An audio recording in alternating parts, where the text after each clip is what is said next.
मैं बस वही जी जी। और उसके बाद फिर आप लोग कर लीजिएगा जैसे हम उस दिन किया जी था। जी ठीक है जी।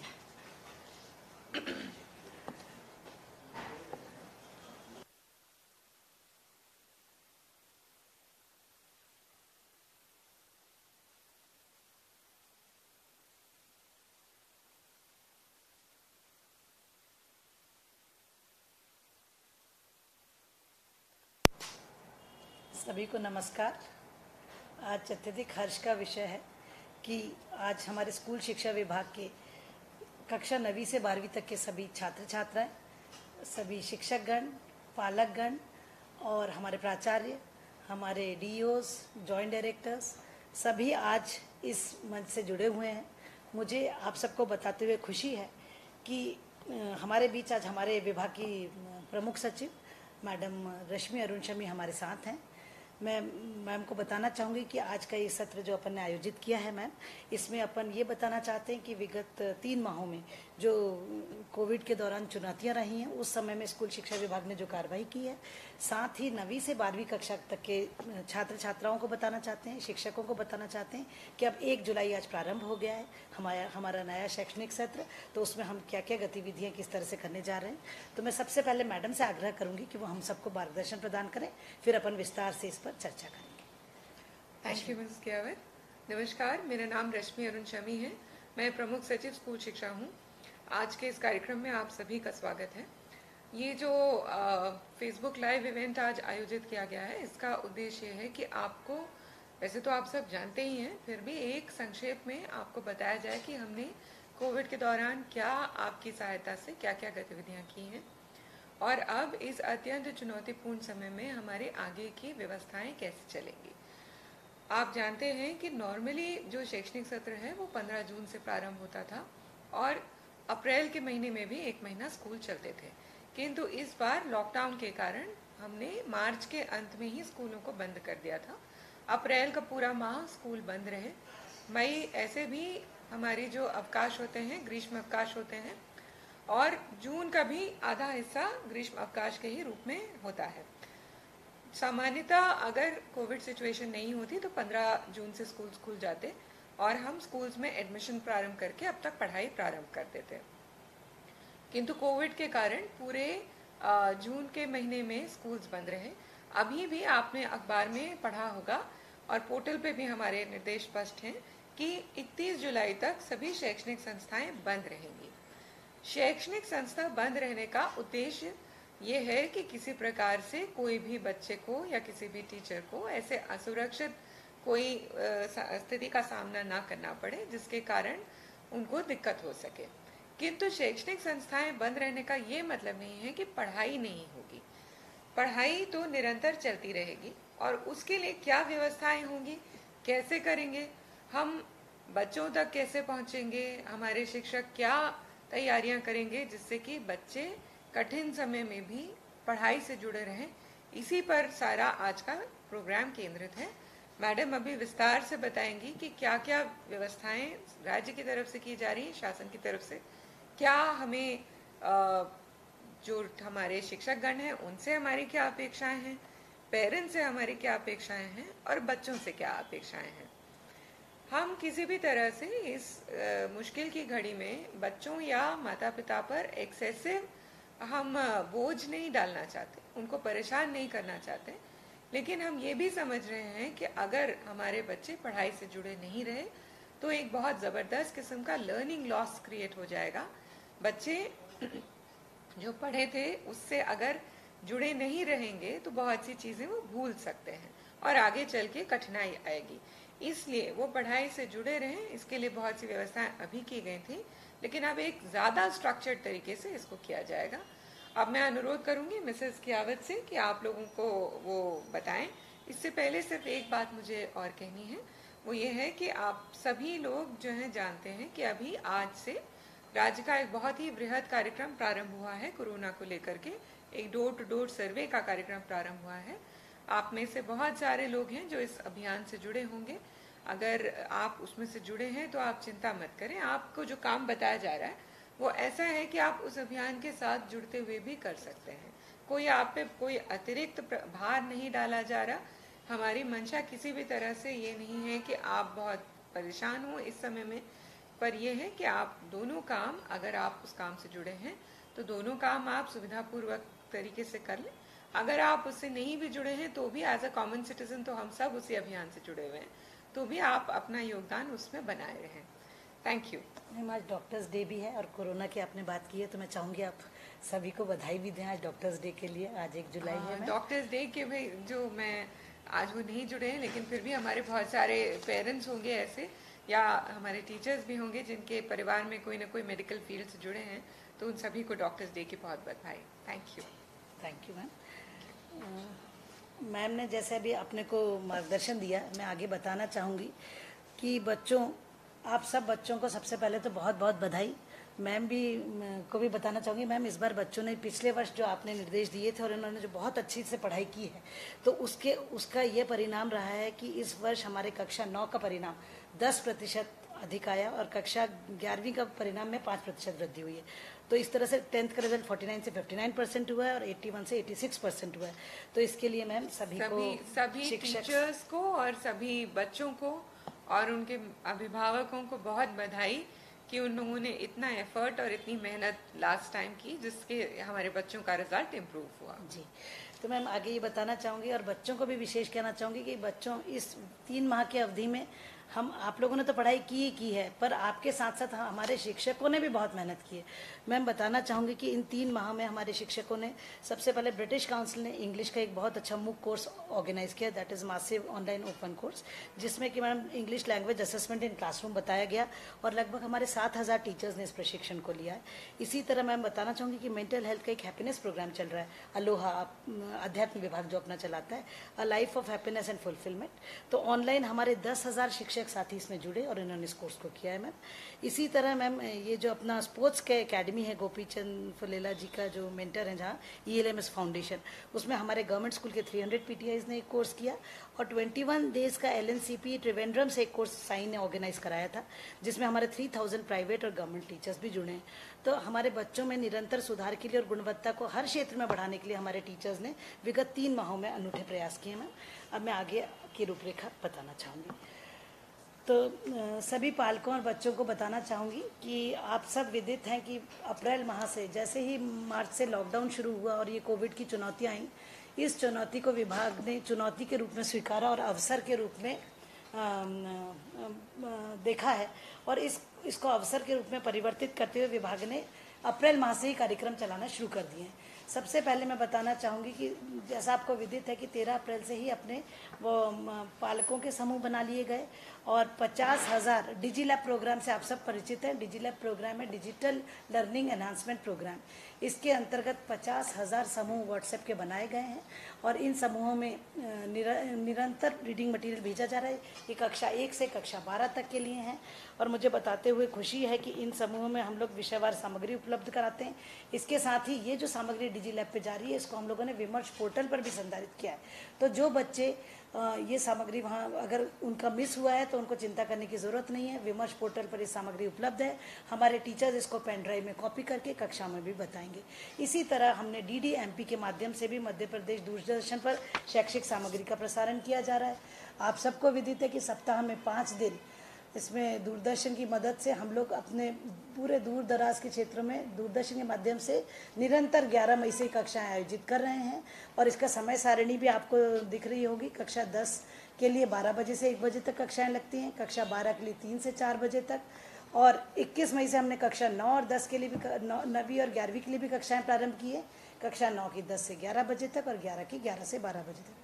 और मुझे बताते हुए खुशी है बच्चों की शनिवार को जीवन कौशल शिक्षण सामग्री आपको दी जा रही है और जिसका बच्चे बहुत लाभ उठा रहे हैं और शनिवार को बच्चे माता पिता को कहते हैं हम घर से बाहर जाएंगे नहीं, हमें ये कार्यक्रम देखना है। 22 जून से प्रतिदिन अब हम 10 बजे से 10:20 तक अंग्रेजी कक्षा आओ अंग्रेजी सीखें, ये कार्यक्रम का प्रसारण किया जा रहा है। सभी बच्चों आप जानते हैं इसके साथ साथ पहले मैं यहाँ पे ये भी बता दूं कि ये जो कार्यक्रम का प्रसारण किया जा रहा है, बहुत बच्चों को और बहुत पालकों को ये जानना चाहते हैं कि ये अंग्रेज़ी का प्रसारण किस किस चैनल पे किया जा रहा है, या बाकी भी जो हमारे प्रसारण हो रहे हैं वो सारा प्रसारण हमारा DDMP पे किया जा रहा है। मैं आपको विशेषकर बताना चाहूँगी कि आपके यहाँ अगर जो भी सर्विस प्रोवाइडर है उसके लिए चैनल्स आपको स्क्रीन पर दिख रहे हैं। अगर डिश TV है तो 795 नंबर चैनल पे आएगा, DD डायरेक्ट है तो 105 पर, सन TV है तो 648 पर, वीडियोकॉन D2H है तो 898 चैनल पर, रिलायंस है तो 390 चैनल पर, एयरटेल है तो 350 पर, टाटा स्काई है तो 1197 पर, डिजियाना है तो 181 पर, हैथवे है 482 और डिजिटल 318 और डिजी केबल है तो 665। तो ये सभी सर्विस प्रोवाइडर्स हमारा प्रोग्राम दिखा रहे हैं। तो मेरा सभी बच्चों से और उनके पालकों से और शिक्षकों से अनुरोध है कि आप ये DDMP पर हमारा प्रोग्राम ज़रूर देखें। इसमें जो नया एडिशन है वो आओ अंग्रेज़ी सीखें। हमारे प्रदेश में मैं चाहती हूँ हमारा हर बच्चा अंग्रेज़ी बोलना सीखे, जिसके लिए यद्यपि पुस्तकें हैं पर एक सरल माध्यम से मुझे बताते हुए खुशी है कि एक मैरिको जो संस्था है, जो निहार शांति फाउंडेशन है, वो पाठशाला फनशाला कार्यक्रम चलाती है। उनके सौजन्य से हम लोगों ने ये प्रसारण प्रारंभ किया है।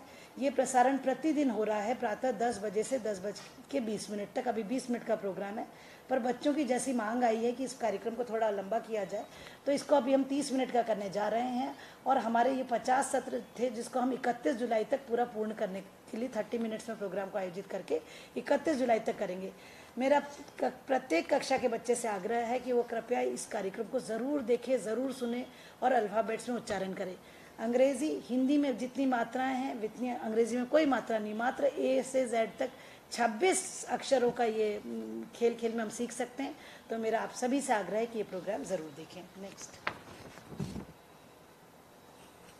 ये आप देख रहे हैं ये इंग्लिश का, जिसमें ये कहा गया है ये एक ही अनूठा कार्यक्रम है।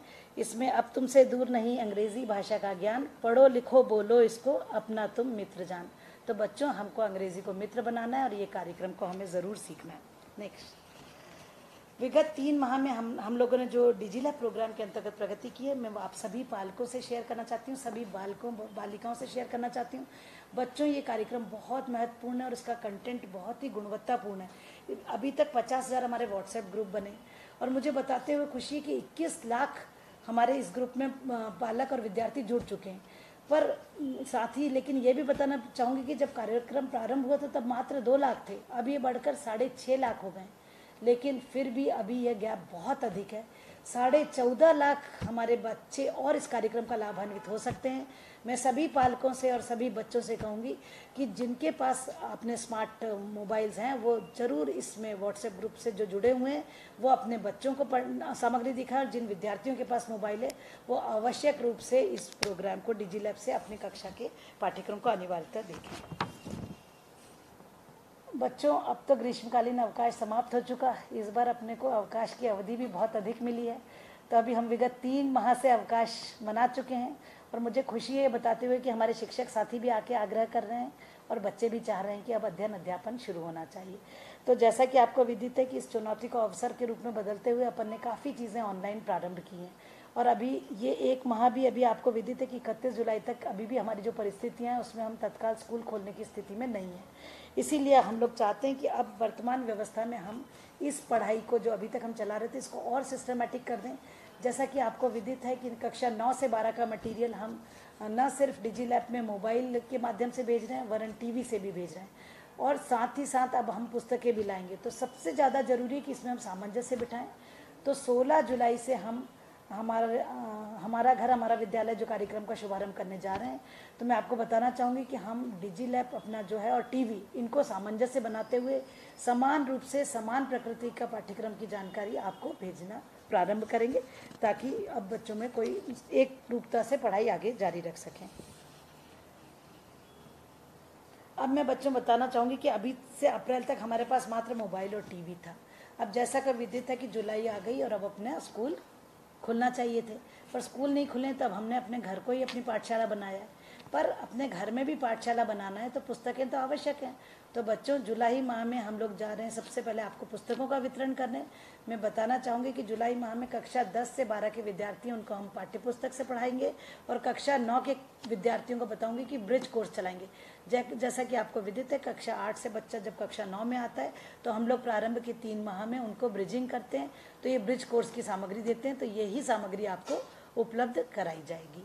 और ये जरूर बताना चाहूँगी कि ये सामग्री तीनों 16 जुलाई से वही सामग्री डिजी लैब पे होगी, वही टीवी पे दी जाएगी और वही ब्रिज कोर्स की सामग्री आपके घर में उपलब्ध होगी कक्षा 9 में, और पाठ्य पुस्तकें भी उपलब्ध होंगी। बहुत सारे पालक चाहते हैं कि उनका बच्चा CBSE बोर्ड दे या NCERT की पुस्तकें पढ़े। मुझे बताते हुए खुशी है कि मध्य प्रदेश MP बोर्ड ने भी अभी NCERT की पुस्तकों को कक्षा 9 से 12 तक लागू करने का निर्णय ले लिया है और वर्ष 2020-21 में हम कक्षा 9 में हिंदी, अंग्रेजी, संस्कृत, उर्दू और सामाजिक विज्ञान की पुस्तकें ला रहे हैं। कक्षा 11 में हिंदी, अंग्रेजी, संस्कृत और उर्दू की पुस्तकें ला रहे हैं और कक्षा 12 में इतिहास, राजनीति, समाजशास्त्र, भूगोल और अर्थशास्त्र की पुस्तकें देंगे। मैं ये भी बताना चाहूँगी कि कक्षा 9वीं और 11वीं में अब इस सत्र से हमारा पूरी पुस्तकें NCERT की चलेंगी और वर्ष 21-22 से कक्षा 9 से 12 तक का संपूर्ण पाठ्यक्रम NCERT का होगा। अब ये बताना चाहूँगी कि जैसा मैंने अभी आपसे चर्चा की कि हम बच्चों आपको पाठ्य पुस्तकें वितरित करने जा रहे हैं, तो इसके लिए सबसे पहले ज़रूरी है कि पाठ्य पुस्तकें जो हमारी छप चुकी हैं इनको सबसे पहले हम विकासखंड स्तर पर पहुंचा दें, जो कि कार्यवाही हमारी निरंतर जारी रही है। और अब हम आज से अपने ब्लॉग्स को और सभी जो मेरे शिक्षक साथी प्राचार्यगण, संकुल प्राचार्य सुन रहे हैं, ये सामग्री जो विकास खंड तक पहुंच जाएगी। आपको 6 जुलाई तक अपनी अपनी शालाओं में पुस्तकों को लाना है। उसके बाद अपन चाहेंगे कि 7 जुलाई से 15 जुलाई के बीच में बच्चों को प्रवेश दे दिया जाए और साथ ही साथ पुस्तकों का वितरण भी कर दिया जाए।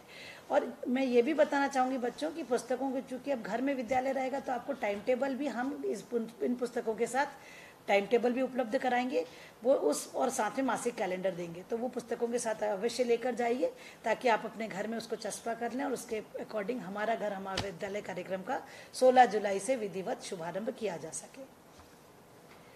तो बच्चों अब ज़रूरत है कि शाला स्तर पर जो पाठ्य पुस्तक वितरित होंगी, साथ ही साथ अब मैं यहाँ पर इसमें हमारे टीचर्स की भूमिका बहुत महत्वपूर्ण है। उनको निर्धारित करना होगा कि शाला स्तर पर वो चरणबद्ध तरीके से जो हमारे प्रिंसिपल साहिबान हैं वो बच्चों को आमंत्रित करने के लिए कक्षावार दिनांक और समय निर्धारित करते हुए विद्यार्थियों को बुलाएंगे और उनको पाठ्य पुस्तकों का वितरण करेंगे। यहाँ मैं यह भी बताना चाहूँगी कि हमारे बहुत से श्रमिक भाई बहन दूसरे प्रदेशों से भी हमारे प्रदेश में लौट कर आए, तो बहुत सारे बालक भी, हमारे बच्चे भी आए हैं साथ में। उनकी शिक्षा की निरंतरता को जारी रखना आवश्यक है बच्चों। तो जो भी बच्चा प्रवेश लेने आएगा वो अपने साथ अपनी पुरानी कक्षा की पुस्तकें लेकर आएगा। और मैं सभी स्कूलों से आग्रह करूंगी कि जो भी बच्चा स्कूल में पहले प्रवेश लेगा, प्रथम आवे प्रथम पावे के आधार पर वो पुस्तकें वितरित की जाएंगी। और जो पुरानी पुस्तकें बच्चों की वो बुक बैंक में अनिवार्यतः जमा कीजिए, क्योंकि आपको विदित है कि पुस्तकों को छपने में बहुत समय लगता है और मैं नहीं चाहती कि कोई भी बच्चा पुस्तक प्राप्त करने से वंचित रहे। प्रत्येक स्कूल में बुक बैंक की स्थापना की जानी चाहिए। कक्षा 9 से 12 तक की पुरानी पुस्तकें बुक बैंक में उपलब्ध रहना चाहिए, ताकि हमारे जितने भी छात्र एनरोल होंगे इस वर्ष, प्रत्येक छात्र को पुस्तक मिल जाए और छात्रों का एनरोलमेंट बढ़ने की काफ़ी संभावना है, क्योंकि काफ़ी बच्चे हमारे दूसरे प्रदेशों से अभी अपने अपने घरों को वापस लौटे हैं। हमारा घर हमारा विद्यालय के साथ मैं पुनः याद दिलाना चाहूँगी कि पाठ्य पुस्तकों के साथ विद्यार्थियों को टाइम टेबल अवश्य दीजिए, ताकि वो घर पर उस टाइम टेबल को फॉलो कर सकें। अब अगली बात है हमारे विद्यालय में प्रवेश की। अब सबसे ज़्यादा जरूरी है कि बच्चों को प्रवेश देना है, तो जैसा मैंने आपको बताया है कि प्रधान अध्यापक का ये दायित्व होगा कि वो निकटस्थ जो माध्यमिक शाला है वहाँ से हाई स्कूल या हाई सेकेंडरी स्कूल जो निकटस्थ है उसमें कक्षा 8 के बच्चों की टीसी उपलब्ध कराएंगे। और वो टीसी प्राप्त करने के आधार पर जो हमारे हाई सेकेंडरी हाई स्कूल के प्राचार्यगण हैं वो विद्यार्थियों को प्रवेश के दिनांक की सूचना देंगे। और हमको विद्यार्थियों की ट्रैकिंग अभी से करना है, ताकि हमारे 100% बच्चे प्रवेश ले सकें। और एक परिसर एक शाला के लिए जैसा आप सभी को विदित है कि कक्षा 8 का जो विद्यार्थी है वो स्वतः ही हमारा प्रवेश ले लेगा और उसका नामांकन एनरोल हो जाएगा हमारे स्कूल में। नेक्स्ट, कक्षा 10वीं और 12वीं, मैं ये बताना चाहूँगी कि 10वीं और 12वीं का जो गत वर्ष का परीक्षा परिणाम है उसके आधार पर अब हमारे बच्चों को यहाँ पर नामांकित किया जाना है। अब मुद्दा आएगा कक्षा 11वीं का कि 11वीं के बच्चों को हम कैसे प्रवेश दें, क्योंकि अभी 10वीं का रिजल्ट नहीं आया है। तो मेरा आप सभी से अनुरोध है कि 10वीं के विद्यार्थियों के जो प्री बोर्ड के अंक हैं उसके आधार पर आपको 11वीं में प्रावधिक प्रवेश देना है। ये बात ध्यान से सुन लीजिए। 10वीं के जो विद्यार्थी हैं, अगर हमारा 10वीं का रिजल्ट अभी 6 जुलाई तक आ जाता है तो बहुत अच्छा है, अगर नहीं आता है तो प्री बोर्ड के अंकों के आधार पर 11वीं में प्रोविजनल एडमिशन दे दीजिए। कक्षा 11 में जो बच्चे प्रवेश लेंगे, बहुत ज़रूरी है उनका विषयों का चयन कराना। इसलिए मैं विशेष रूप से चाहूँगी, प्रशिक्षकों से अनुरोध करूँगी कि जब ये बच्चे प्रवेश के लिए आएँ, चूँकि आपने इनको शिक्षा दी हुई है 10वीं कक्षा तक, और आप इनका इंटरेस्ट और इंक्लिनेशन, अपन इनका इंटरेस्ट टेस्ट और एप्टीट्यूड टेस्ट भी कराया है, तो इनको कैरियर ऑप्शंस के आधार पर इनका इंटरेस्ट को देखते हुए इनकी काउंसलिंग करें और इनको सही विषय चयन करने में मदद कराएं। ये बहुत अधिक महत्वपूर्ण है, क्योंकि 11वीं में हम जिस विषय में प्रवेश ले लेते हैं उसी से हमारे आगे का कैरियर डिसाइड होता है। कोरोना संक्रमण को देखते हुए हो सकता है कि कुछ बच्चे हमारे दूसरे जिलों से आएँ या दूसरे प्रदेशों से आएँ, और हो सकता है उनके पास टीसी भी उपलब्ध ना हो, पर आपको इसकी चिंता करने की ज़रूरत नहीं है। अगर टीसी या मार्कशीट बच्चों के पास नहीं भी है तो आप उनको प्रोविजनल एडमिशन ज़रूर दें। कोई भी विद्यार्थी स्कूल में प्रवेश से वंचित नहीं रहे, यह इंश्योर करना हमारे प्रिंसिपल्स की जिम्मेदारी है। मैं बच्चों को भी बताना चाहूँगी और टीचर्स को भी कि कैरियर काउंसलिंग एक पोर्टल अपन ने 13 जनवरी को लॉन्च किया था। इसका जो ये पोर्टल है www.mpaspire.com। मैं सभी को बताना चाहती हूँ, ये शासकीय विद्यालय के बच्चों के लिए पोर्टल तैयार किया गया है और इसमें प्रत्येक विद्यार्थी की एक आईडी और पासवर्ड बनाया जाएगा और उनकी प्रोफाइल रखी जाएगी। तो मैं सभी शिक्षकों को कहना चाहूँगी कि जो शिक्षकों को प्रशिक्षण दिया गया उनकी जवाबदारी होगी प्रत्येक बच्चे का आईडी और पासवर्ड क्रिएट करा दें, उसकी प्रोफाइल बनवा दें और फिर उसको उनकी शिक्षकों के साथ ही बच्चों और शिक्षकों के लिए टीचर्स का हम ट्रेनिंग अभी 2 दिन का 4 जुलाई और 6 जुलाई को कर देंगे। बच्चों के लिए हम एक बड़ा वेबिनार जुलाई के द्वितीय सप्ताह में ऑर्गेनाइज करेंगे। ये कैरियर काउंसलिंग का जो हम लोगों ने पोर्टल तैयार कराया है, ये आई ड्रीम संस्थान और यूनिसेफ के सहयोग से हमने इसको ऑर्गेनाइज कराया है और हमने उनसे तिथि निर्धारित की है। बच्चों के लिए ये बहुत उपयोगी है और स्पेशली 12वीं के बच्चों के लिए तो विशेष उपयोगी है, क्योंकि उनको आगे कैरियर का चयन करना है। तो इसकी डेट का हम व्यापक प्रचार प्रसार करेंगे और इसको हम 2 राउंड्स में करेंगे, ताकि हमारे ज़्यादा से ज़्यादा बच्चों को हम डायरेक्ट कैरियर काउंसलिंग यहाँ से भी करेंगे, प्लस टीचर्स भी इसमें विशेष ध्यान देकर उनको काउंसलिंग कराएंगे। मैं आपको एमपी एस्पायर पोर्टल के बारे में बताना चाहती हूँ। जितने भी बच्चे सुन रहे हैं, उनके पालक सुन रहे हैं, वो इस पोर्टल पर शासकीय विद्यालय का प्रत्येक बच्चा एक्सेस कर सकता है। उसको यूज़र आईडी और पासवर्ड दिया जाएगा। बच्चा इस पोर्टल पर जाकर देख सकता है कि उसके इसमें 460 कैरियर्स ऑप्शंस दिए हुए हैं। साथ ही साथ 6400 कॉलेजेस के नाम है जिस विषय में बच्चा प्रवेश लेना चाहता है, तो वहाँ के कहाँ कहाँ कॉलेजेस उपलब्ध हैं। 1050 तरह की जो प्रवेश परीक्षाएं होती हैं विभिन्न विषयों के लिए, उसकी जानकारी इसमें उपलब्ध है। 930 से अधिक छात्रवृत्तियां उपलब्ध हैं। बच्चों, ये अपने लिए बहुत उपयोगी है, क्योंकि जैसा आप जानते हैं कि पढ़ाई विभिन्न स्तरों पर अपने को अगर स्कॉलरशिप मिल जाती है तो अपने लिए पढ़ना आसान हो जाता है और इसमें विद्यार्थी अपने मन पसंद का ऑप्शन चुन सकते हैं। इसलिए उनको ये कैरियर ऑप्शन पोर्टल पर जरूर एक्सेस करना चाहिए और अपने भविष्य के लिए कैरियर को प्लान करना चाहिए। तो इसमें राज्य के अंदर के जो हमारे कैरियर ऑप्शन है वो दिखाएं, इंटरनेशनल और स्टेट लेवल के कहाँ कहाँ प्रवेश प्रक्रिया, उसके लिए क्या क्या पात्रता की शर्तें और राष्ट्रीय और अंतर्राष्ट्रीय स्तर की भी छात्रवृत्तियां इस पोर्टल पर दिखाई गई हैं। इसलिए मेरा आप सभी से अनुरोध है कि आप इस पोर्टल को जरूर एक्सेस करेंगे और इसके लिए जो प्रॉपर ट्रेनिंग है वो दी जा रही है और जुलाई के 2nd वीक में हम आपको एक तिथि निर्धारित करके ऑनलाइन आई ड्रीम से सीधे आपको इसके बारे में प्रशिक्षण दिलवाएंगे। नेक्स्ट, अब बात आती है विद्यार्थी जब प्रवेश लेने आएगा तब वो अपना पाठ्यपुस्तक प्राप्त करने शाला में आएगा, तो हमको विशेष ध्यान रखना है, जैसा कि अभी मैडम ने भी आपको बताया था और आप सब अच्छे से भली भांति परिचित हैं कि ये जो कोरोना 19 है इससे फाइट करने के लिए ज़रूरी है। हाँ, मैं एक बात के लिए आप सबको बधाई देती हूँ कि अभी जो 12वीं की परीक्षा मेरे शिक्षकों ने, प्राचार्यों ने ऑर्गेनाइज कराई, इतने स्मूथ तरीके से कराई और कोई दिक्कत नहीं हुई। तो मुझे पूरा विश्वास है कि बच्चे जब प्रवेश लेने आएंगे और पाठ्यपुस्तकें आप उनको प्रदान करेंगे तब भी सारे कोविड के इसकी सुरक्षा के जो नियम है उसका पालन करेंगे। हमको मास्क लगा के उनके बगैर बच्चों को नहीं आना है, एक दूसरे से 2 गज की दूरी बनाए रखना है।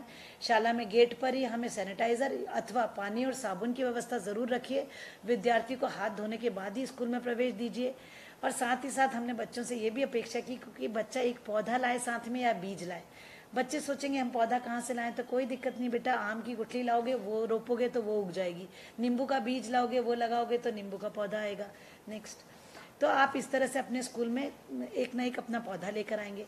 विद्यार्थियों की अब प्रश्न ये है कि सबसे ज़्यादा जरूरी है कि विद्यालय में जब बच्चा आएगा तो उसको काउंसलिंग बहुत ज़रूरी है, क्योंकि आप सबको पता है कि एक अलग मेंटल स्टेट से हमारे पालकगण, बच्चे और विद्यार्थी अभी गुजरे हैं विगत दिनों में, तो कोरोना संक्रमण में अपना ध्यान कैसे रखें, क्योंकि कोरोना की अभी जैसा आपको विदित है दवाई नहीं है, पर अगर प्रिवेंशन है तो वो उससे बड़ी कोई दवाई नहीं है। तो हमको अपना इसके प्रिवेंटिव मेजर्स लेने के लिए बच्चों को काउंसलिंग करना बहुत ज़रूरी है।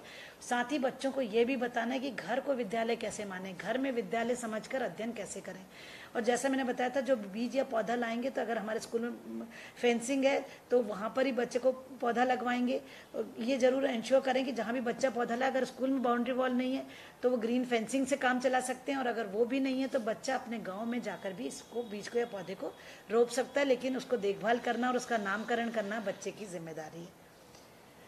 जो नवीन गतिविधियां इस वर्ष मुझे बताते हुए खुशी है कि हम लोगों ने अपने जो 2 नए जिले आगर मालवा और निवाड़ी, वहाँ पर जिला उत्कृष्ट विद्यालय घोषित कर दिया है। वर्तमान में जो वहाँ उत्कृष्ट विद्यालय था उसको जिला उत्कृष्ट विद्यालय घोषित कर दिया गया है।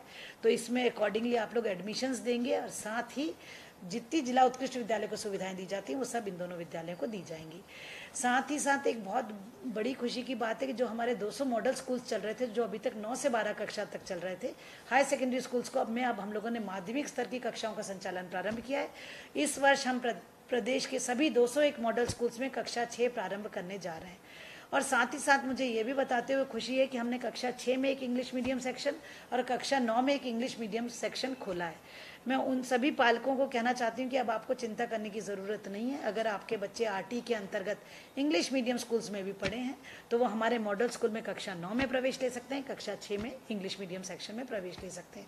और इसके लिए अगर जितनी सीटें, जितने आवेदन आएंगे तो लॉटरी के आधार पर ही हम इसमें ड्रॉ निकाल के उनको प्रवेश देंगे। नेक्स्ट, हमारा घर हमारा विद्यालय के अंतर्गत अब बच्चों को जैसा है कि विद्यालय में नहीं आना है, अपने घर में ही रहकर पढ़ाई करना है। अब यहाँ पर चूंकि घर में ही पढ़ाई करना है, इसलिए उनके परिवार के सदस्यों की, माता पिता, दादा दादी, नाना नानी, भाई बहन और मित्र, इन सब की भूमिका बहुत महत्वपूर्ण है।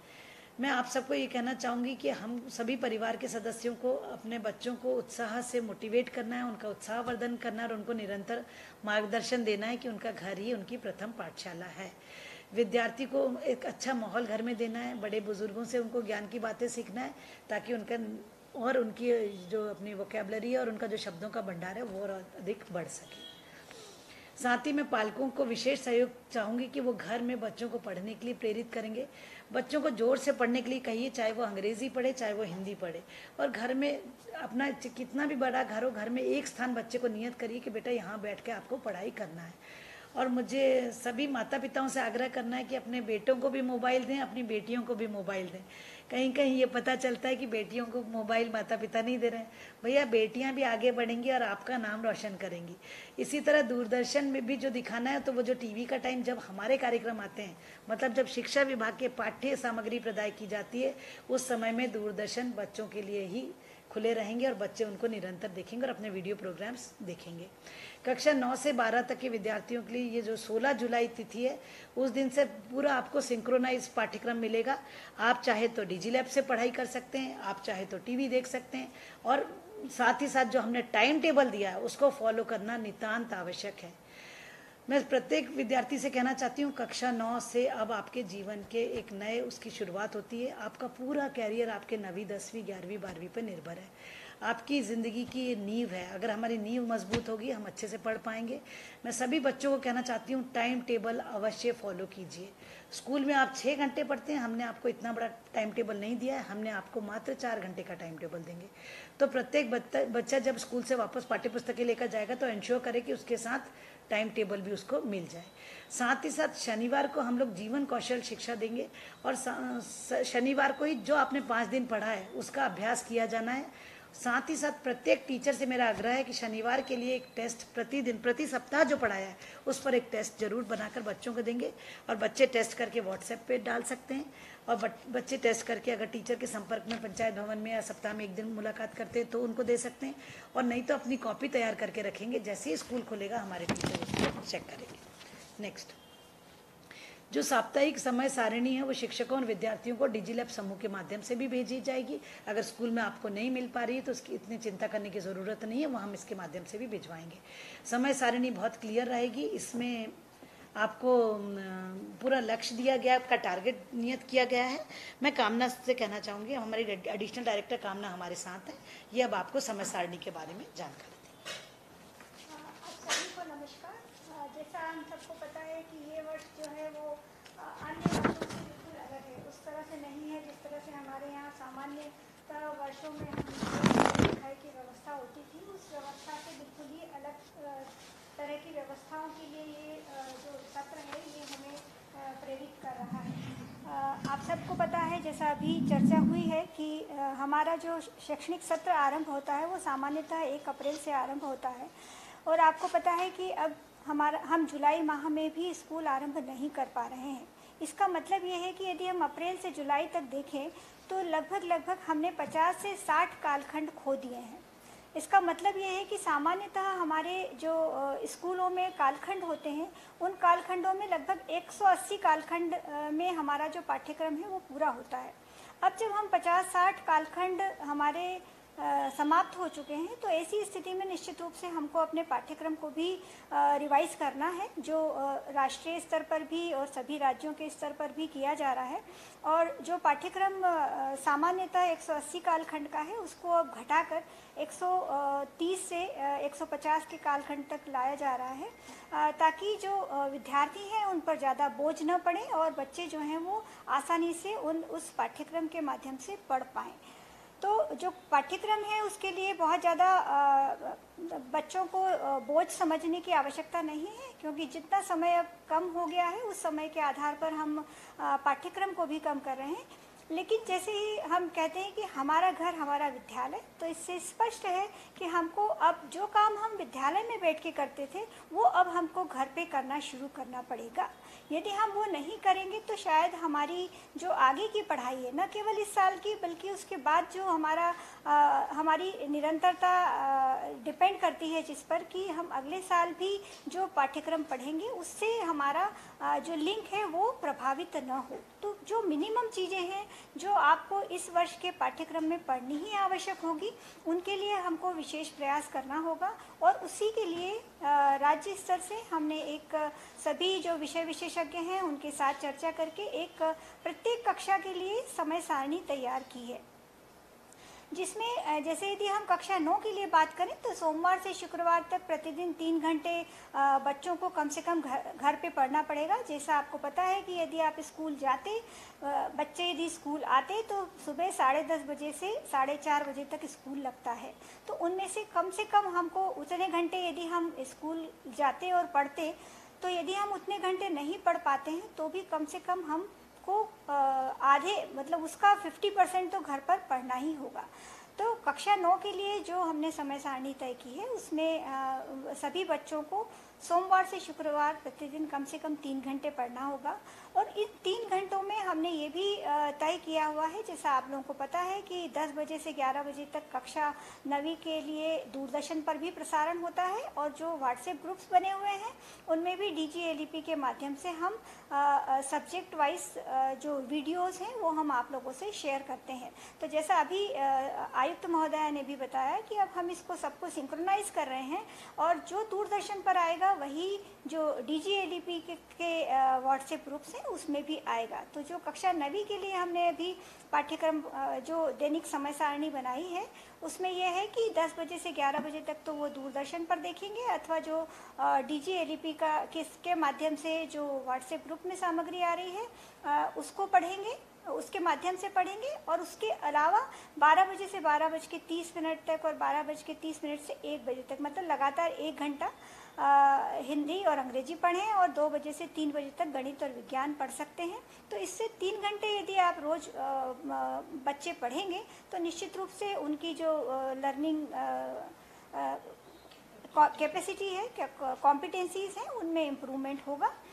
शनिवार को जो भी हम सोमवार से शुक्रवार तक जो भी पाठ्यक्रम पढ़ेंगे उस पाठ्यक्रम का रिवीजन और दोहराव किया जाएगा शनिवार को। इसके साथ ही हम जीवन कौशल शिक्षा के जो का जो कंटेंट है, जो वीडियोस हैं, वो भी आपके साथ शेयर करेंगे। और साथ ही ये भी ज़रूरी है कि हम जो पढ़ रहे हैं उससे हम कितना सीख पा रहे हैं इसका असेसमेंट भी साथ साथ होता रहे।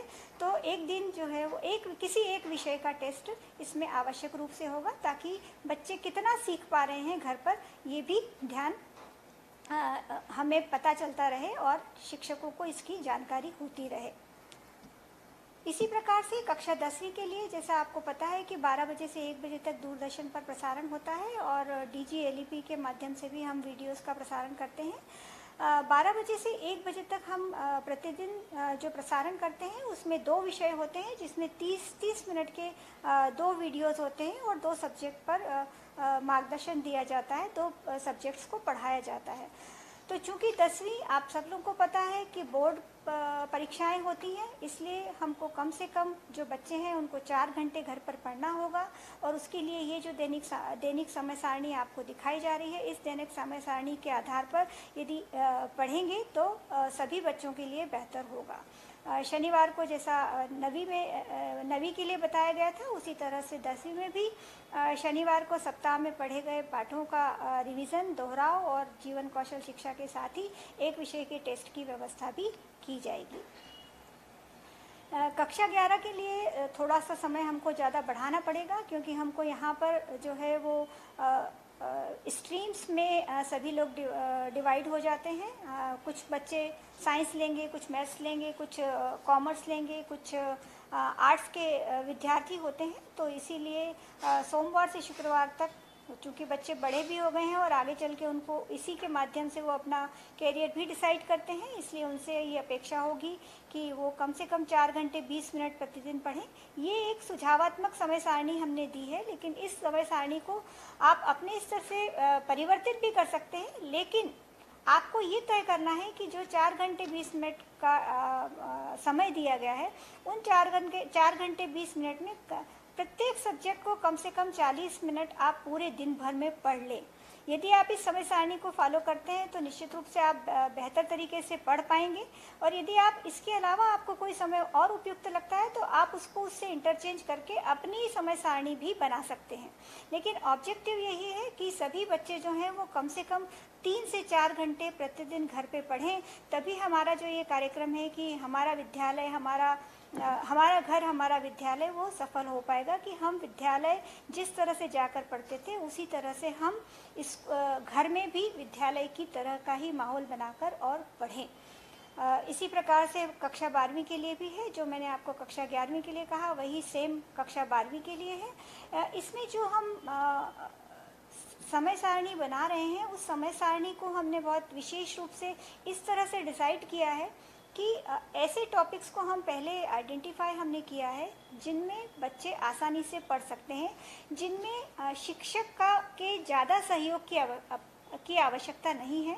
यदि उनको थोड़ा भी सहयोग मिलेगा तो बच्चे जो हैं वो आसानी से उन चैप्टर्स को पढ़ सकते हैं। तो हम जो साप्ताहिक समय सारणी देंगे उसके प्रारूप में हमने ये चीज़ें ली हैं कि वो कौन सा टॉपिक किस दिन पढ़ सकते हैं, उस टॉपिक के जो सब टॉपिक्स हैं, उसके जो चरण हैं, उनका भी जिक्र होगा, और उन टॉपिक्स को कैसे पढ़ें उसके बारे में टिप्स भी उसमें दिए जाएंगे, ताकि बच्चे जो हैं वो अपने घर पे पढ़ पाएँ। और जो लिंक अवेलेबल हैं, जो वीडियोस अवेलेबल हैं, उन सब की लिंक भी उसमें शेयर की जाएगी। यदि आपके पास मोबाइल है तो आप उस लिंक से देख पाएंगे, और यदि आपके पास मोबाइल नहीं है तो भी आप जो है वो उस पाठ को जो दूरदर्शन पर प्रसारित होगा उसको आप देख पाएंगे। लेकिन जिनके पास मोबाइल होगा निश्चित रूप से उनके पास ज़्यादा व्यवस्थाएं हो पाएंगी, क्योंकि बहुत सारी लिंक जो एडिशनल लिंक्स होंगी वो भी उनके लिए अवेलेबल हो पाएंगी। तो साप्ताहिक समय सारणी जो आपको दी जा रही है, उस समय सारणी के आधार पर सभी विद्यार्थियों से ये अपेक्षित होगा कि वो अपने घर पर पढ़ें, और जो हमारा अभी तक का लॉस हो गया है उसकी हम प्रतिपूर्ति तो पूरी तरह से शायद नहीं कर पाएंगे, लेकिन हम अपने आप को इम्प्रूव कर पाएँ और जो पढ़ाई आगे की है उसको हम बेहतर तरीके से कर पाएँ। जैसा आप लोगों को पता है कि सामान्यतः यदि हमारा अकादमिक सत्र शुरू हुआ होता तो हमारा त्रैमासिक परीक्षा हमारी निश्चित रूप से सितंबर के फर्स्ट वीक में या सेकेंड वीक में होती है। लेकिन वर्तमान में जो परिस्थितियां हैं, संभवतः हमारा त्रैमासिक मूल्यांकन नहीं हो पाए, तो उसके लिए भी यहाँ राज्य स्तर से प्रोजेक्ट वर्क तैयार किया जा रहा है और सभी बच्चों के साथ शेयर किया जाएगा। जो बच्चे जो हैं वो अपने घर पर रहकर किस तरह के प्रोजेक्ट्स बना सकते हैं और उन्हीं प्रोजेक्ट्स के आधार पर त्रैमासिक मूल्यांकन होगा। जैसे उदाहरण के लिए कक्षा 9 में साइंस का जो पहला चैप्टर है उसमें ठोस, द्रव और गैस का टॉपिक दिया गया है। तो इसमें बहुत सिंपल एग्जाम्पल हो सकते हैं जिनको बच्चे करके स्वयं करके, जैसे पानी को गर्म करने, उसको ठंडा करने पर कौन कौन सी क्रियाएं होती हैं, उसको वो बहुत आसानी से अपने घर में करके देख सकते हैं और उस तरह के उसको उन्होंने कैसे महसूस किया उसको उसका अनुभव भी वो लिख सकते हैं। तो इसी तरह के बहुत सिंपल तरह के प्रोजेक्ट्स दिए जाएंगे जो बच्चे अपने स्तर पर करेंगे और उन प्रोजेक्ट्स के माध्यम से बच्चे जो हैं वो विज्ञान और अन्य विषयों के भी कॉन्सेप्ट्स को अच्छी तरह से करके सीख पाएंगे। एक जो साप्ताहिक समय सारणी है, मैं आपसे थोड़ा सा शेयर करना चाहूँगी कि उसका प्रारूप, जैसा मैंने आपको अभी कहा कि कक्षा 10 में यदि हम देखें तो अभी इसमें मैंने आप देख सकते हैं स्क्रीन पर कि 16 और 17 जुलाई का के लिए जो पढ़ाया जाना है उसके बारे में चर्चा की गई है। यदि हम हिंदी की बात करें तो हिंदी से शुरुआत करेंगे तो सबसे पहला जो टॉपिक है वो पद्य साहित्य का इतिहास है। इसमें रीतिकाल सब चैप्टर का नाम है। उसमें नामकरण, उसमें जो आगे कंटेंट दिया हुआ है वो नामकरण, प्रमुख कवि और प्रमुख प्रवृत्तियां हैं जिनको बच्चे को पढ़ना है। तो इसको कैसे पढ़े इसके लिए टिप्स यहाँ पर तो बहुत शॉर्ट में दी गई हैं, लेकिन थोड़ा डिटेल में आपको जो मिलेगा कैलेंडर उसमें दी जाएंगी कि जैसे सबसे पहले किताब में दी गई सामग्री को ध्यान से पढ़ें, मुख्य बिंदुओं को किताब में पेंसिल से पहले हाईलाइट कर लें, फिर उन हाईलाइटेड जो बिंदु हैं उनको अपनी कॉपी में लिखें ताकि आप जब भी उसको रिवाइज करेंगे तो आपको याद आ जाए कि आपने क्या पढ़ा था। तो इसी तरह से उसमें ये भी दिया जाएगा कि आपको इतना पोर्शन पढ़ने के बाद, क्योंकि हम 30 से 40 मिनट कह रहे हैं कि एक बच्चे को एक दिन में एक विषय 30 से 40 मिनट यदि पढ़ेगा तो लगभग 20 मिनट उसके पढ़ने के लिए होंगे और 20 मिनट लगभग अभ्यास करने के लिए होंगे। तो किस तरह के प्रश्न उसको अपने कॉपी में लिखने हैं उसके बारे में भी उसमें स्पष्ट रूप से दिया जाएगा। तो जैसे ये एक प्रारूप है, ये हिंदी का उदाहरण है, उसी तरह से अगले वाले पेज पर हमने अंग्रेजी का उदाहरण दिया है कि यदि कोई कविता है उसको पढ़ रहे हैं तो सबसे पहले कविता को पढ़ें, कठिन शब्दों को पहले रेखांकित कर लें, फिर ऐसे शब्द जिनका अर्थ आपको पता न हो तो उनका अर्थ डिक्शनरी से लिखें, उन कठिन शब्दों की स्पेलिंग याद करें, उनके अर्थ लिखें। तो इस तरह से जो छोटे छोटे काम हैं जो आप अपने स्तर पर आसानी से कर सकते हैं, जिसके लिए बच्चे को शायद टीचर के बहुत ज़्यादा आवश्यकता नहीं पड़ेगी, उन सारे पाठ्यक्रम को उन टॉपिक्स को हमने आइडेंटिफाई किया है और उन टॉपिक्स के आधार पर बच्चे जो हैं वो आसानी से पढ़ सकेंगे और इसमें टीचर्स का सहयोग भी उन्हें मिलता रहेगा। वो निरंतर रूप से अपने शिक्षकों से बातचीत करके उनको जो समस्याएं आ रही हैं उनका निराकरण भी दूरभाष पर प्राप्त कर सकेंगे। अब मैं आयुक्त महोदय से आगे का प्रस्तुतिकरण करने का अनुरोध करना चाहूँगी। प्रथमे न अर्जिता विद्या, द्वितीय न अर्जितं धनम, तृतीय न अर्जितं पुण्यम, चतुर्थे किम करिष्यति। तो बच्चों, कामना ने आपको बहुत अच्छी तरह से समझाया है कि अपने को अब आगे से किस तरह से पढ़ाई जारी रखना है। अब बात आती है जीवन जीने की कला। हर व्यक्ति को जीवन जीना भी एक कला है और इसके लिए आपको विदित होगा कि अपने स्कूलों में जीवन कौशल शिक्षा दी जा रही है। जो बालक बालिकाएं कक्षा 9वीं में आए हैं उनके लिए ये बहुत ही इंटरेस्टिंग होगा जब वो इन पुस्तकों को देखेंगे। मैं बताना चाहूँगी ये जीवन कौशल शिक्षा का मॉड्यूल UNFPA के साथ सहयोग से हमने तैयार किया है और ये मॉड्यूल जो है उमंग, इसका नाम दिया गया है उमंग। और जो किशोर बालक बालिकाएं हैं उनको जीवन कौशल शिक्षा के जो 10 कौशल हैं उनके बारे में बताया गया है। आप देख रहे होंगे समालोचनात्मक, critical thinking, creative thinking, decision making, निर्णय लेना एक कला है। आपका हर निर्णय आपका हर पल का निर्णय दूसरा पल निर्धारित करता है। समस्या समाधान, समस्याएं हर व्यक्ति की जिंदगी में, पर उसको समाधान कैसे क्या तरीका जाए। अवेयरनेस, जागरूकता नहीं तो आपको पता ही नहीं कि जीवन में आपके क्या क्या आगे रास्ते हैं। प्रभावी संवाद करके किस तरह से आप विभिन्न विवादों से भी दूर रह सकते हैं और जीवन में आगे बढ़ सकते हैं। अंतर्वैयक्तिक संबंध जीवन में सबसे अधिक महत्वपूर्ण हो, चाहे निजी जिंदगी हो चाहे सांसारिक जिंदगी। समानुभूति, एम्पैथी का एक ऐसा कॉन्सेप्ट है कि जो सामने वाला व्यक्ति फील करता है वही अपन फील करें। अपनी भावनाओं को कैसे प्रबंधन करें और स्ट्रेस को कैसे मैनेज करें। तो सोसाइटी में जो भी निरंतर आप देखते हैं कि कई तरह की समस्याएं आती हैं, अगर हम हमारे बालक बालिकाओं को जीवन कौशल की कला दे दें, जीवन जीने की कला सिखा दें, तो हमारे बालक निश्चित रूप से एक अच्छा जीवन जी सकेंगे। तो ये जो चारों मॉड्यूल हैं जीवन कौशल के, इसके बारे में हमने जैसा आपको बताया कि हम डिजिलैब के माध्यम से भी मटेरियल भेज रहे हैं, साथ ही साथ हम आपको मटेरियल टीवी में भी इसका शनिवार को प्रदर्शन करेंगे। इसके अलावा मैं आपको बच्चों ये बताना चाहती हूँ, जितने बच्चे ये प्रोग्राम देख रहे हैं वो जीवन में कभी घबराए नहीं। ये मॉड्यूल्स तो आपको करते हैं, आपके टीचर्स इसके लिए वेल ट्रेंड हैं, सभी प्रिंसिपल्स में ट्रेंड हैं और वो लोग बहुत अच्छे से आपके साथ संवाद करेंगे। साथ ही साथ जब रिजल्ट आता है तो बच्चे बहुत घबरा जाते हैं। मेरा सभी बच्चों से आग्रह है, बिल्कुल डरने की ज़रूरत नहीं है। अगर कोई बच्चा फेल भी होता है तो fail is first attempt in learning. कोई भी चीज़ सीखने के लिए पहला प्रयास था अपना, पुनः अपन प्रयास करेंगे और पास कर लेंगे। कोई चीज़ जीवन में कठिन नहीं है, तो कभी जीवन में डरने की ज़रूरत नहीं। जीवन कौशल सीखें। इसके साथ ही भी कोविड में भी बच्चों के मन में तरह तरह के ख्याल आए। प्रत्येक बच्चे के मन में कई तरह के प्रश्न आते हैं, तो हमने लोगों ने एक उमंग किशोर हेल्पलाइन भी चालू किया है। जैसे कोई बच्चा सोचता है कि मुझे कोई कुछ तवज्जो नहीं देता, मुझे कोई कुछ समझता नहीं है, मैं बिल्कुल अकेला हूँ, मेरी बात कोई नहीं सुनता, या मैं ही हमेशा गलत होता हूँ, तो कई तरह के सवाल आते हैं और वो इन प्रश्नों का उत्तर देने के लिए सोचता है किसके पास जाए। मैं बच्चों को बताना चाहती हूँ, ये उमंग किशोर हेल्पलाइन में हमारे पास बहुत ही अच्छे टिस बॉम्बे से ट्रेंड काउंसलर्स हैं। आप 14425 लगाइए। जब भी आपके मन में किसी प्रकार का प्रश्न उठता है, आप इस नंबर पर डायल कर सकते हैं 14425 और अपने प्रश्नों का हल जान सकते हैं। और ये हेल्पलाइन हमारी सोमवार से शनिवार तक प्रातः 8 बजे से शाम के 8 बजे तक जारी है। कोविड में भी बच्चों ने काफ़ी प्रश्न पूछे और कई तरह के प्रश्न इसमें आ रहे हैं, तो आप सब बच्चों को कभी भी मन में किसी भी प्रकार का भय हो या कोई चिंता हो, आप इस नंबर पर डायल करें। नेक्स्ट, अब जैसा मैंने बताया था, बच्चे जब प्रवेश ले लेंगे तो अब हमारे प्राचार्यों को क्या करना है। जैसे जो बच्चे, उनको 4 समूह में बांटना है। पहला समूह ऐसा है जिन बच्चों के पास एंड्रॉइड फ़ोन है तो वो अपना मोबाइल फ़ोन से हमारी शैक्षिक सामग्री प्राप्त कर सकते हैं। जिन बच्चों के घर में टीवी है वो टीवी के माध्यम से अध्ययन कर लेंगे।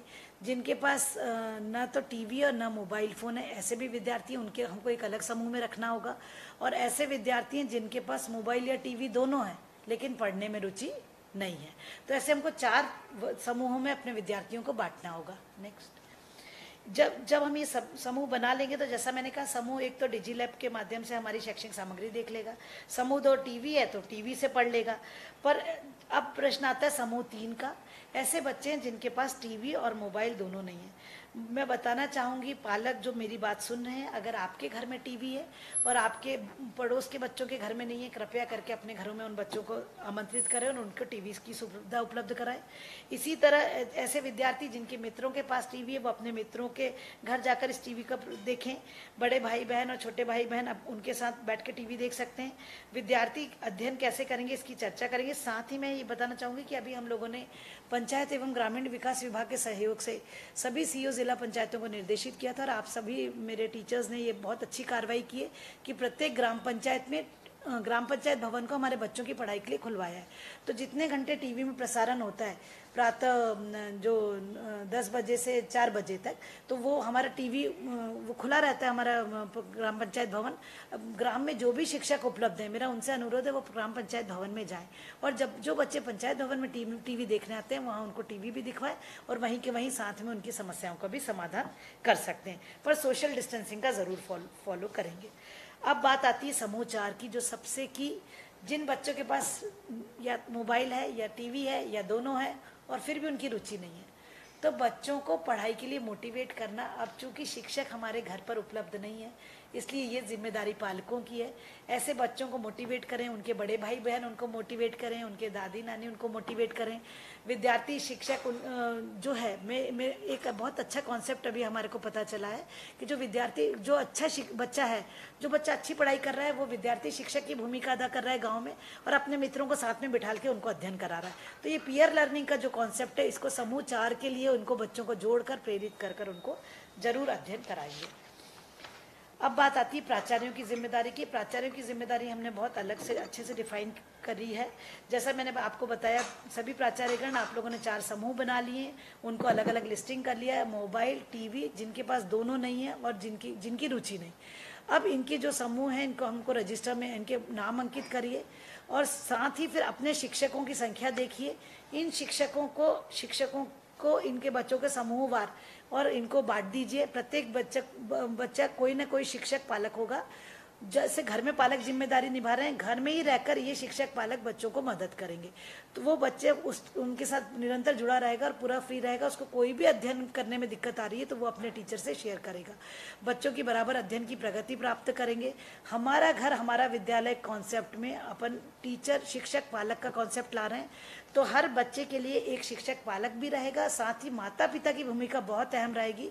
माता पिता से मेरा विशेष आग्रह और बड़े भाई बहनों से कि अपने छोटे भाई बहनों को भी मोटिवेट करके शिक्षक से जोड़े रखिए, और टीचर से स्वयं भी बात करेंगे पालक, और बच्चों की भी बात कराएंगे। और प्रतिदिन जो इनका ये जो अभियान है उसके बारे में ज़्यादा से ज़्यादा लोगों को, आसपास के बच्चों को जो आज कार्यक्रम नहीं भी सुन पा रहे हैं उनको अवगत कराएंगे। सप्ताह में एक दिन कम से कम 5 बच्चों के घर जाकर जब प्राचार्य महोदय जाएंगे तो बच्चे और पालक बहुत खुश होंगे और वो उनसे अपनी सब बात भी शेयर करेंगे, और प्राचार्य भी निगाह रख सकेंगे कि उनका छात्राएं रिकॉर्ड बच्चे पढ़ रहे हैं कि नहीं पढ़ रहे हैं, या पढ़ने में क्या दिक्कत आ रही है, या अपन को फीडबैक मिलेगा कि अपन अपनी व्यवस्था में और क्या सुधार ला दें कि अपने बच्चे और अच्छे से अभ्यास कर सके। प्राचार्यों का ये जरूर कहना चाहूंगी कि साप्ताहिक मूल्यांकन की व्यवस्था पर नजर रखना आपकी जिम्मेदारी है।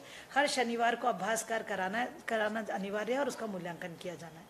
नेक्स्ट, जैसा भी मैंने आपको बार बार कहा कि इसमें हम पालक सह शिक्षक की भूमिका होगा। जो हमारा पेरेंट है वो हमारा को टीचर है।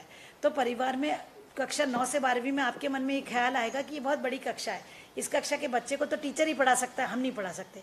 हमारा आपसे आग्रह है कि जो कंटेंट हम आपको भेज रहे हैं और जो टाइम टेबल हमने भेजा है, मैं सभी पालकों को बताना चाहती हूँ कि हमने पुस्तक में से जो सरल अध्याय हैं जिसमें टीचर की आवश्यकता ना हो के बच्चा स्वयं भी पढ़ सकता है, उन्हीं अध्यायों को चिन्हांकन किया है।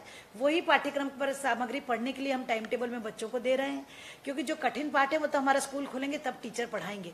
इसलिए कभी कभी आप सारिणी में देखोगे कि पाठ 1 की जगह पाठ 5 लिखा है, तो आपको घबराने की जरूरत नहीं है। पाठ 5 ऐसा सरल पाठ है जो बच्चा स्वयं पढ़ सकता है। अगर टीचर नहीं भी तो हमारा कंटेंट में इतनी चीज़ें वो वीडियो देखकर सीख सकता है और पढ़ सकता है।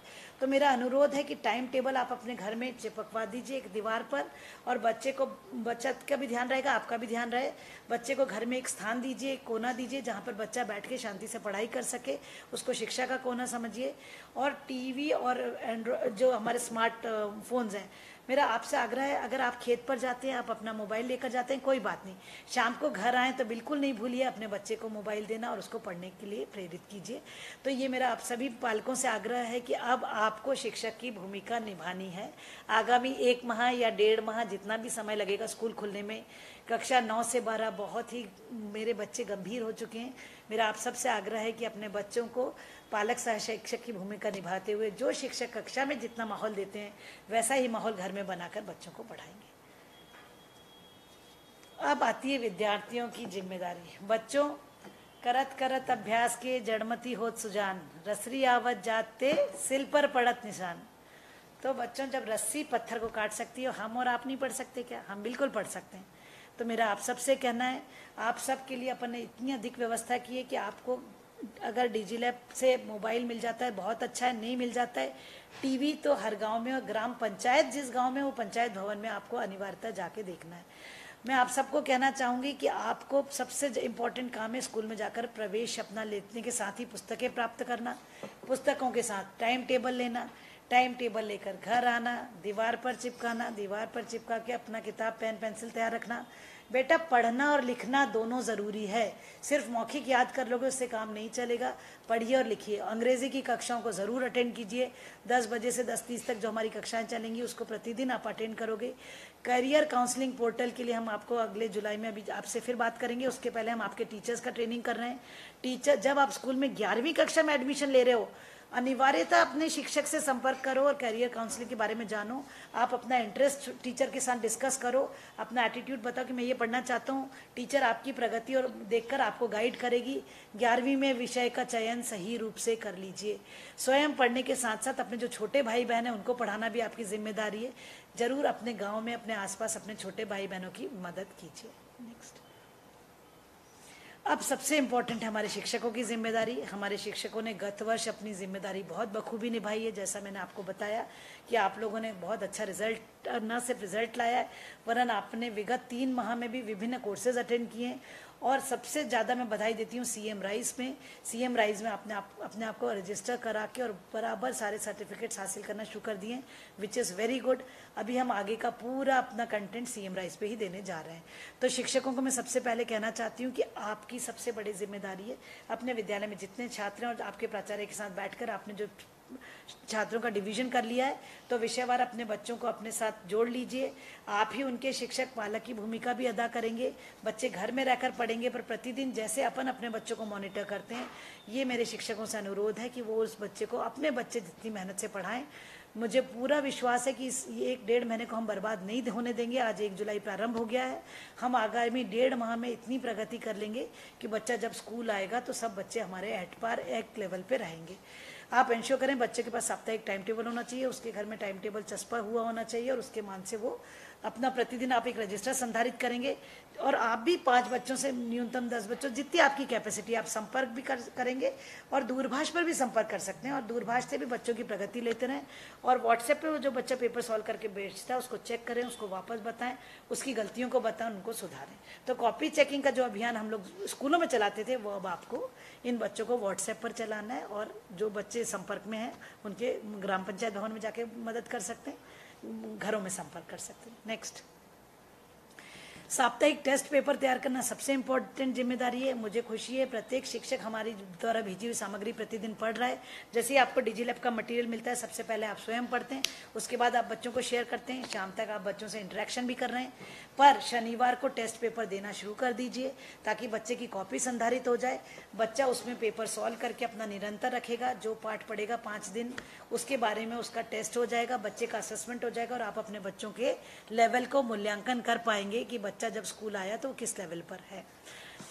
और ऐसे गांव जहां विद्यार्थी अधिक हैं और वो बहुत अधिक दूर से आते हैं, वहां पे ग्राम पंचायत भवन में एक दिन जाकर अपन बच्चों से मिलकर उनकी समस्याओं को दूर कर सकते हैं और बच्चों से नियमित अभ्यास करवाएंगे। शिक्षकों की कैरियर काउंसलिंग में बहुत महत्वपूर्ण भूमिका है।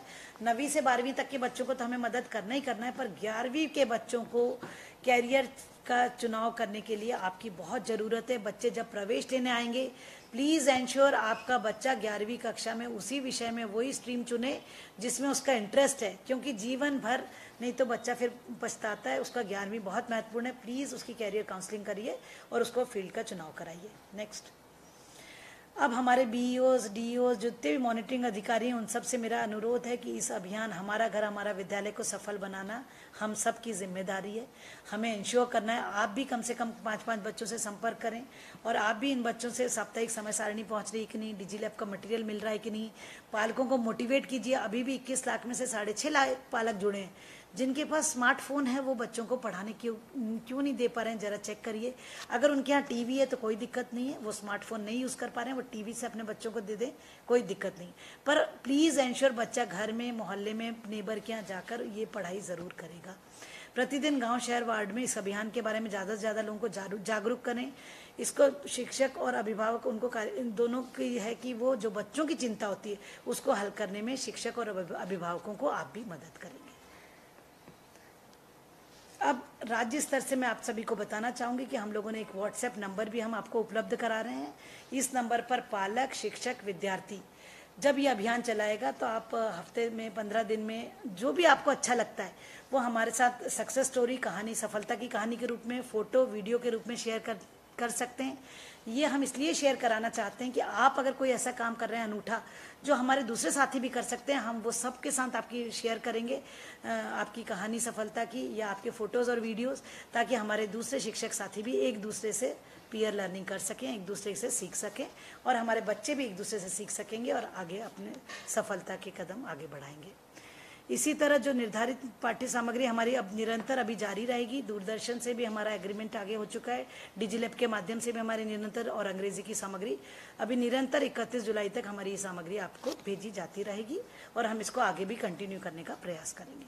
नेक्स्ट, सीएम राइज के बारे में मैंने आपको बताया था। मुझे बहुत खुशी है कि हमारे शिक्षकों में से 3,10,131 शिक्षक, पहला कोर्स तो पंजीकरण का था, जो कोर्स 2 प्रारंभ किया उसमें 3,10,000 शिक्षकों ने पंजीकरण किया है। शिक्षकों का प्रशिक्षण के प्रति रुझान देखते ही बनता है और 2,72,000 लगभग 87% 85% हमारे टीचर्स ने पहला कोर्स पूर्ण कर लिया, 73% टीचर्स ने कोर्स 3 भी पूर्ण कर लिया, और अभी कोर्स 4 जो चल रहा है दूरस्थ शिक्षण का, वो हमारे 61% टीचर्स पूरा कर चुके हैं। मैं आगे बताना चाहूँगी 9 to 12 के जितने टीचर्स उनको बताना चाहूँगी कि जो प्रशिक्षण हम लोग ग्रीष्मकालीन अवकाश में कंटेंट का देते थे वो इस साल दीक्षा पोर्टल पर देने जा रहे हैं। तो अभी तक के जो हमारे बेसिक कोर्सेज थे वो 1 to 12 के चल रहे थे। आगामी 2 मॉड्यूल्स और हम 1 to 12 के आपको देने जा रहे हैं। जैसा कि आपको विदित है कि अगला मॉड्यूल जो हम 10 जुलाई से लॉन्च करेंगे दीक्षा पोर्टल पर, वो होगा कोरोना से बचाव के उपाय। उसमें हम आपको उसके साथ ही मानसिक स्वास्थ्य के बारे में बताएंगे, सोच में परिवर्तन, किस तरह से अपने सोच में, थिंकिंग में पॉजिटिविटी आए, अपने इमोशंस को कैसे अपन मैनेज कर सकेंगे, मन की व्यायामशाला के बारे में जानकारी देंगे, और कोरोना के से किसी भी प्रकार का भय न रहे उसके लिए किस तरह से विद्यार्थियों की कोरोना के संक्रमण में कैसे काउंसलिंग करें। तो ये सब इतना महत्वपूर्ण विषय है। सबसे पहले हमने सोचा कि क्यों ना हम हमारे शिक्षकों को अवेयर करें, शिक्षकों को ट्रेन करें कि वो इन सब विषयों पे अच्छे से गंभीरता से समझ सकेंगे, और जब शिक्षक हमारा अच्छा ट्रेंड होगा तो वो आगे जाके बच्चों की, विद्यार्थियों की फिर अच्छे से काउंसलिंग कर सकेगा। इसीलिए हमने इनके लिए जो प्रशिक्षण आप लोगों का रखा है वो दिनांक 3 जुलाई और 6 जुलाई को हम ऑनलाइन कैरियर काउंसलिंग का आपको, इसमें कैरियर काउंसलिंग का भी प्रशिक्षण देंगे। ठीक है, ये जो दीक्षा पोर्टल है, सॉरी ये बताना चाहूँगी 10 जुलाई से हमारा दीक्षा पोर्टल लॉन्च होगा जिसमें हम मेंटल हेल्थ के मॉड्यूल देंगे, और जो 3 और 6 जुलाई है उसमें हम कैरियर काउंसलिंग का ऑनलाइन ट्रेनिंग देंगे, क्योंकि 3 और 6 जुलाई को देना अनिवार्य है ताकि बच्चे जब बुक्स देने आएंगे तब आप उनकी काउंसलिंग करके उनका यूज़र ID पासवर्ड क्रिएट कराएंगे। नेक्स्ट, अब ये है हमारी अंतिम स्लाइड। मैं आप सभी को बताना चाहूँगी कि ये जो आज हमने आपके सामने प्रस्तुति दी है इसमें हमारे बहुत सारे सहयोगियों ने हमको बहुत साथ दिया है। सबसे पहले मैं धन्यवाद ज्ञापित करना चाहूँगी साथ ई टीम का। साथ जो है ये एक sustainable action for transforming human capital है, जिनके साथ मिलकर हमने ये जो डिजी-लैब डिजिटल लर्निंग एनहांसमेंट प्रोग्राम तैयार किया है। साथ टीम में बहुत ही अच्छे IIT के एक्सपर्ट्स हैं, और ये जो हमारे को प्रोजेक्ट मिला हुआ है ये निरंतर हम लोग को मदद कर रहे हैं, और हमारे साथ दक्षता उन्नयन और ब्रिज कोर्स जैसे सभी महत्वपूर्ण कार्यक्रम चलाते हैं। तो डिजी लैब प्रोग्राम हमारे कक्षा 1 से 12 तक के गुणवत्तापूर्ण सामग्री तैयार करके प्रदान करने के लिए इनको बहुत बहुत धन्यवाद। इसके बाद मैं धन्यवाद ज्ञापित करना चाहती हूँ मध्य प्रदेश दूरदर्शन का। मैं सभी को बताना चाहूँगी कि जो क्लासरूम कार्यक्रम चल रहा है हमारा कक्षा 9 से 12 तक, प्रत्येक 1-1 घंटे की 4 घंटे की जो कक्षाएं दी जा रही हैं, दूरदर्शन ने हमको 2 घंटा निःशुल्क इसमें प्रदान किया है। उसके लिए उनका विशेष आभार, और हमारे कार्यक्रम को BRD में कन्वर्ट करके प्रसारित करने के लिए बहुत बहुत दूरदर्शन का आभार। अब बात आती है अंग्रेजी की। मैं मेरिको जो निहार शांति है, जिनकी पाठशाला फनशाला प्रोग्राम भी जो चलाते हैं, जो दूरदर्शन पर इसका जो प्रसारण हो रहा है प्रतिदिन 10 बजे से 10:20 तक, आओ अंग्रेजी सीखें, इतना सरल और इतना व्यवस्थित कार्यक्रम ये जो चला रहे हैं, जिसका फीडबैक भी हमें बहुत अच्छा प्राप्त हो रहा है, उसके लिए मैं विशेष रूप से आभार देना चाहूँगी मेरिको निहार शांति का। इसके अलावा मेरे को बताते हुए खुशी है कि हम जैसे ही ये कोरोना संक्रमण हुआ और हम लोगों ने ऑनलाइन क्लासेस शुरू की, और जैसा आपको विदित है कि हमारे शासकीय विद्यालय के बच्चों की एक्सेस बहुत सारे संसाधनों तक नहीं होती है, तो हमारे प्रदेश के जितने केबल ऑपरेटर्स हैं ये आगे आए और उन्होंने हमारे मटीरियल को निःशुल्क वीडियोज़ पर दिखाया है। उसके लिए हम उनका बहुत बहुत धन्यवाद ज्ञापित करते हैं। इसके साथ ही उमंग जो हमारा मॉड्यूल लॉन्च कराया कक्षा 1, जो हमारा शनिवार को प्रोग्राम आ रहा है, जीवन कौशल शिक्षा का जो डिजी लैब पे मटेरियल जा रहा है, उसके लिए हम UNFPA का विशेष धन्यवाद ज्ञापित करते हैं। और अंत में सबसे विशेष धन्यवाद मैं देना चाह रही हूँ MP एस्पायर पोर्टल को, जिन्होंने हमारे बच्चों की कैरियर काउंसलिंग, पूरे कैरियर का निर्धारण जो जीवन में सबसे महत्वपूर्ण है, प्रत्येक बच्चे का कोई इंटरेस्ट होता है, कोई इंक्लिनेशन होता है, और साथ ही साथ उसका एक एटीट्यूड को देखते हुए बच्चे को चयन करना है। दुनिया विशाल है, पर जैसा टेक्नोलॉजी है उसने दुनिया को एक बहुत क्षणिक उसमें मुट्ठी में ला दिया है। वही उन्होंने कैरियर काउंसलिंग पोर्टल लॉन्च करके MP एस्पायर पोर्टल बनाया है, और ये यूनिसेफ ने इसमें हमारा सहयोग किया, और इसमें आई ड्रीम्स एक फाउंडेशन है जिसने हमारे लिए ये काम किया है, उनको हम विशेष रूप से आभार देते हैं। साथ ही अभी निरंतर इनका सहयोग हमारे साथ आगे जारी रहेगा, और हमारे बच्चों को हम आगे शीर्ष पर ले जा पाएंगे। अंत में बच्चों से कहना चाहूँगी, बच्चों अभी तो ये पड़ाव है, हमें आगे बढ़ते जाना है, झरनों से संतोष न करना, पूरा सागर पाना है। छोटे शहरों के छोटे उत्सव अब हमारी मंजिल नहीं, सूरज की किरणों की तरह दुनिया में छा जाना है, दुनिया में छा जाना। तो बच्चों खूब मेहनत करना है, खूब परिश्रम करना है। और अंत में फिर पुनः दोहराऊंगी, उद्यमेन ही सिद्ध्यन्ति कार्याणि न मनोरथे, न ही सुप्तस्य सिंहस्य प्रविशन्ति मुखे मृगा। बेटे आप सब जानते हो कि अगर शेर शिकार नहीं करेगा तो हिरन अपने आप उसके मुंह में चल के नहीं आता। तो जब शेर को भी मेहनत करना पड़ती है तो हम और आप तो इंसान है बेटा। जितना उद्यम करेंगे हमारे सारे मनोरथ हासिल होंगे। खूब ऊंचा सोचिए, खूब ऊंचा सपना देखिए और एक संकल्प लीजिए और उस संकल्प को पूरा करने की कोशिश कीजिए। ईश्वर, मैं आपको फिर कहना चाहती हूँ कि अगर हम संकल्प ले लेंगे और उसको पूरा करने की कोशिश करेंगे, हम निश्चित उस लक्ष्य को प्राप्त करेंगे। ज़रूरी है सपने देखना। सपने वही पूरे होते हैं जिनमें जान होती है। पंखों से कुछ नहीं होता, हौसलों से उड़ान होती है। हौसलों से उड़ान होती है मेरे बच्चों। मैं आप सबको मोटिवेट करना चाहती हूँ। 1 जुलाई आ गई, नए सत्र की शुरुआत। बहुत बहुत थैंक यू।